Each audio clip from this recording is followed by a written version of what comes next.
this is really kind of this idea of sovereign cloud. Yeah. You know, we had a sovereign cloud track at FOSDEM this year. Yeah. Well, no, we FOSDEM did. The community did. I didn't do anything with it. But the idea that, you know, you should keep control of your cloud because, you know, you are giving up, you know, quite a bit to Amazon. Now, you know, when you talk to people who aren't really sure how or why sovereign cloud is important, what do you tell them? Like, you know, why do you tell them like Nextcloud is, you know, different than the public cloud? You know, what are those differentiators that you would point out? I don't know. I mean, if you're like older as I am, then you know that.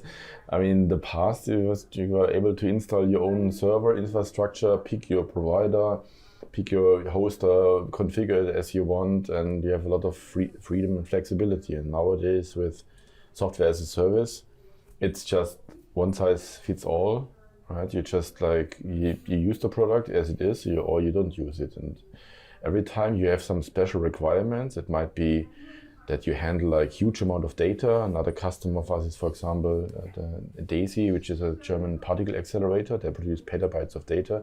You cannot just easily update to AWS. It's just not possible. The internet is slow for that. You want to have it local, which works with Nextcloud. Or as you have compliance regulations, as I just said, it needs to be open source, no vendor login, and so on. Or as I said, you want to audit the code.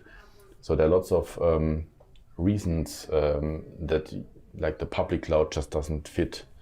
And you want to be in control of your data, of your software, and that's like what an open source tool can provide.